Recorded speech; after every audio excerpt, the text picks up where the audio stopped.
Hi hello నమస్తే welcome to మనం TV. ఇప్పుడు మనతో ఉన్నారు ప్రముఖ సీనియర్ జర్నలిస్ట్ కట్టా కార్తిక్ గారు. ఒకసారి వారితో మాట్లాడే ప్రయత్నం చేద్దాం. నమస్తే సార్. నమస్తే రమ్య. కర్ణాటక ధర్మస్థలపై చాలా ఆరోపణలే వచ్చాయి. వందల మంది ఆడపిల్లలు అక్కడ చనిపోయారనే వార్తలు కూడా వింటూ ఉన్నాం.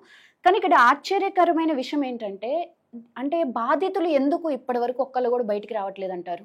ఎస్, కర్ణాటక ధర్మస్థల ఈ మధ్య కాలంలో పెద్ద ఎత్తున వివాదాల్లో ఇరుక్కున్న ప్లేసు. అవును, ధర్మస్థల అంటే ధర్మానికి నిలువైనటువంటి ప్రదేశం. ఇది ఒక టెంపుల్ టౌన్. శ్రీ మంజునాథ ఆలయం అక్కడ చాలా ఫేమస్. ఇదేమీ రిమోట్ ఏరియాలో లేదు. కానీ 1998 నుంచి 2014 మధ్య అంటే దాదాపుగా 16 సంవత్సరాల పాటు పెద్ద ఎత్తున అమ్మాయిలు పచ్చికించి మైనర్ల మీద హత్యలు అత్యాచారాలు జరిగి అక్కడే ఉన్నటువంటి పక్కనే ఉన్నటువంటి ఆ టెంపుల్ పక్కనే ఉన్నటువంటి నేత్రావతి రివర్ పక్కన డీకంపోజ్ చాలా ఈజీగా అయ్యేటువంటి ప్రదేశంలో చాలామంది అమ్మాయిలని మైనర్లని వందల కొద్ది వ్యక్తులని పాతి పెట్టారు అనేటువంటిది ఒక విజిల్ బ్లోయర్ రేపుతున్నటువంటి ఆరోపణ. విజిల్ బ్లోయర్ అంటే ఆ సమాచారం గురించి పూర్తి అవగాహన ఉన్నటువంటి ఒక వ్యక్తిని విజిల్ బ్లోయర్ అంటారు. ఓకే, అంటే ఆ టెంపుల్లోనే పారిశుధ్య కార్మికుడిగా అదే నేత్రావతి రివర్ పక్కన పనిచేసినటువంటి వ్యక్తి ఇప్పుడు కొత్తగా పోలీసుల ముందుకు వచ్చి నేనే చాలా శవాలని పాతిపెట్టాను, నేనే చాలా బాడీని పాతిపెట్టాను, అవి అత్యాచారానికి గురైనటువంటి బాడీలుగా నాకు ఆ రోజే అనిపించాయి అని అతను చెప్పటం, అతను చెప్పిన దానికి అనుసంధానంగా కొన్ని కేసులు ఉంటాం. ఫర్ ఎగ్జాంపుల్ సౌమ్య గాదిరి గారి పేరు మారుస్తున్నాను నేను, ఎందుకంటే అమ్మాయి 17 ఏళ్ళ మైనర్ కాబట్టి పేరు మారుస్తున్నాను. ఆ అమ్మాయి మీద 2012లో అత్యాచారం జరిగింది ఆరోపణ. ఇప్పటి వరకు ఈ అత్యాచారం సౌమ్య కేసుని లోకల్ పోలీసులు విచారించారు, సిఐడి విచారించింది, సిబిఐ కూడా విచారించింది. అవును, కానీ ఎవరు అత్యాచారం చేశారు అన్నది తేల్చలేదు. పైగా ఒక యువకుని అప్పట్లో పట్టుకున్నారు. రీసెంట్గా 2023లో ఆ అబ్బాయికి ఈ అత్యాచారానికి సంబంధం లేదని చెప్పేసి కోర్టు తీర్పిచ్చేసింది. అతనికి సంబంధం లేదు, ఓకే, మరి ఎవరు చేసి ఉంటారు, ఎవరు చేశారు ఇప్పటి వరకు తెలియదు. తర్వాత అనన్య భట్ అని చెప్పేసి మరొక అమ్మాయి, అవును, వాళ్ళ మదరు సుజాత భట్ ఇప్పుడు ఫైట్ చేస్తూ ఉంది.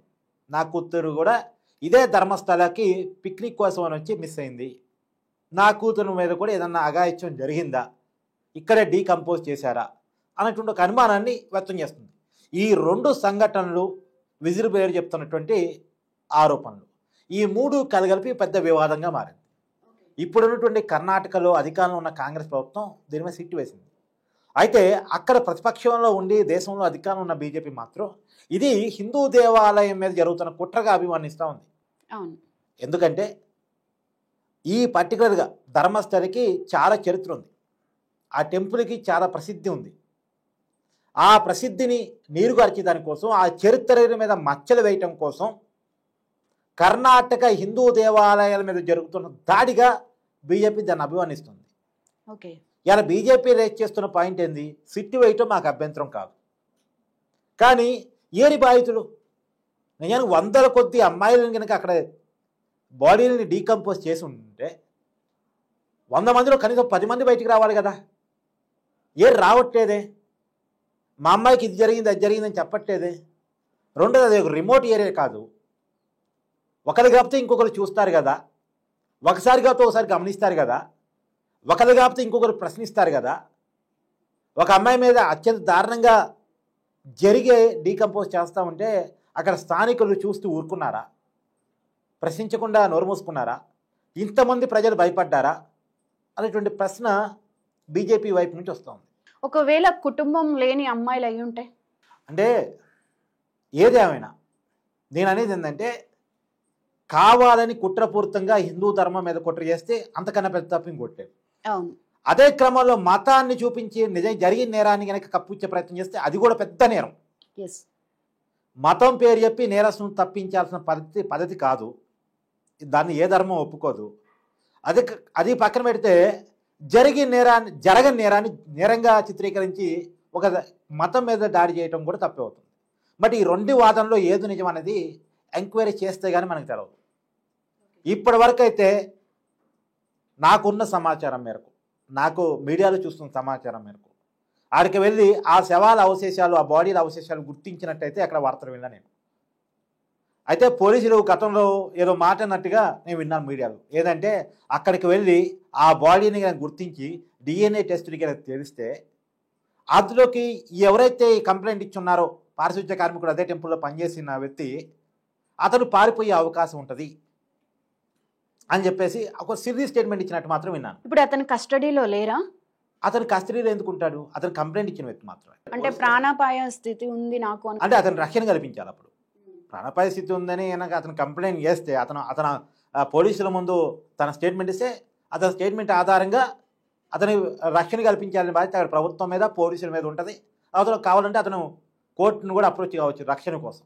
ఓకే, కోర్టు నుంచి ఆదేశాలు తెప్పించుకొని పోలీసుల ద్వారా రక్షణ, ప్రభుత్వం ద్వారా రక్షణ పొందవచ్చు. కాకపోతే ఇప్పుడు బీజేపీ ఇంకో పాయింట్ కూడా రేట్ చేస్తుంది. ఇన్నాళ్ళ తర్వాత ఇప్పుడు ఎందుకు వచ్చాడు? అతను చెప్తుంది ఏంటి, 2014 వరకు ఇక్కడ పనిచేశాను, అయితే నా మీద నా కుటుంబం మీద కూడా దాడి జరిగింది. ఆ దాడి జరిగినప్పుడు భయపడి ఈ రాష్ట్రాన్ని వదిలేసిపోయి అజ్ఞాతంలో బతికాను. అజ్ఞాతంలో బతుకుతున్న సమయంలో నాకు చిన్న గిల్టీ ఫీలింగ్ ఏర్పడింది. తప్పు చేశాను, నా చేత్తోనే కొన్ని వందల బాడీలని పాతిపెట్టాను అనే ఒక గిల్టీ ఫీలింగ్ ఇన్నాళ్ళ తర్వాత నన్ను బయటకు తీసుకొచ్చిందని అతను అంటాడు. కాదు, అతను ఇప్పుడు వచ్చి చెప్పడం వెనకాల ఏదో కుట్ర ఉంది, అతని చేత ఎవరో చెప్పిస్తున్నారు, ఏవో శక్తులు పనిచేస్తున్నాయి, హిందూ ధర్మం మీద కుట్ర చేయడం కోసం ఎవరో ఒక స్పాన్సర్స్ ఇతని చేత చెప్పిస్తున్నారు అనేది ఒక వాదన, అంటే బీజేపీ పార్టీ వాదన. ఓకే, అయితే ఇతను ఎందుకు ఇన్నాళ్ళు అజ్ఞాతం ఉండాల్సి వచ్చింది? ఈ పాయింట్ నుంచి మన ముందు ఎంక్వైరీ కొనసాగాలి. ఇతను అజ్ఞాతంలో ఇన్ని సంవత్సరాల పాటు గడపటానికి ఉన్న కారణాలు ఏంటి? ఇప్పుడైతే ఇతను ఆర్య అడ్మినిస్ట్రేటర్స్ మీద వేరు చూపిస్తున్నాడు. వాళ్ళకి ఈ నేరానికి సంబంధం ఉందని, తెలిస్తే ఖచ్చితంగా అది ఆ ప్రదేశానికి, ఆ టెంపుల్కి, ఆ చరిత్రకి కొంత మచ్చ అవుతుంది అనే కారణం చేత బీజేపీ ఈ వాదన చేస్తుంది. సరే, ఇక్కడ మరొక విషయం ఏంటంటే ఇప్పుడు అతను అక్కడ ఒక ఎంప్లాయ్, పారిశుద్ధ కార్మికుడు. అంటే ఇప్పుడు ఈ విషయం అనేది కర్ణాటక మొత్తం మారుమోగిపోతుంది, అక్కడ అందరికీ తెలిసిన విషయమే. కానీ ఎందుకని ఏ ఒక్క ఎంప్లాయ్ కూడా అవును ఇతను చెప్పేది నిజమే అని రావట్లేదు? అంటే ఈ సంఘటన జరిగింది ఇప్పుడు కాదు కదా, మేబీ ఆ రోజులో 1998 ఆ టైంలో పనిచేసిన పారిశుద్ధ్య కార్మికులంతా ఈ టైంకి రిటైర్ అయిపోయి ఉంటారు. రెండవది, ఇతను భయపడి ఆ రాష్ట్రం నుంచి వెళ్ళిపోయాడంటే ఒక భయంకరమైన శక్తులు దీని వెనకాల ఉండి ఉంటాయి. వాళ్ళు కూడా భయపడుతుండొచ్చు, బాధితులు కూడా భయపడుతుండొచ్చు బయట రావడానికి. ఎప్పుడైతే ఈ ప్రభుత్వం సిట్తో ఎంక్వైరీ చేస్తుంది, ఇక భయం లేదు, ప్రాపర్గా ఎంక్వైరీ నడుస్తుందని నమ్మకం వస్తే బాధితులు రావచ్చాం.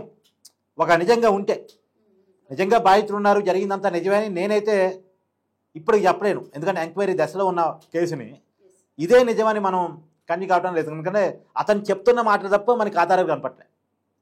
మనకు కనపడుతున్న ఒక 2 కేసులు కనపడుతున్నాయి. ఒకటి అనన్య భట్ కేసు, ఇంకోటి సౌమ్యకు సంబంధించిన కేసు. ఈ 2 కేసులు మనకు కనపడుతున్నాయి. ఈ 2 కేసులు మినహాయించి ఇంకెక్కడ కనపడట. ఈ సౌమ్య అనేటువంటి అమ్మాయికి సంబంధించిన కేసు 2012 నాటిది. ఈ అనన్య భట్ అనేటువంటి అమ్మాయికి సంబంధించిన కేసేమో 2003 నాటిది. 2003లో మిస్సింగ్ అయిందట వాళ్ళ మదర్ చెప్పడం. ఓకే, వాళ్ళ మదర్ ఫైట్ చేస్తుంది. అయితే ఈ 2 కేసులు ఈ ఇద్దరు బాధితుల కుటుంబాలు తప్ప ఇంకెవరూ కూడా పెద్దగా బయట రాలే. కానీ ఈ 2 అయినా ఉన్నాయిగా, అసలైతే ఉన్నాయిగా. అసలే ఈ మరణాల వెనకాల ఈ మిస్సింగ్, అనన్య భట్ మిస్సింగ్ కానీ లేదా సౌమ్య అత్యాచారం కానీ, ఈ 2 వెనకాల ఉన్నదో ఎవరో తెలిస్తే మిగతా నిజమా లేదా మనం ఒక అంచనాకు రావచ్చు. కానీ ఈ 2 సంఘటనల మీద అయితే ప్రాపర్గా ఎంక్వైరీ నడవాలి.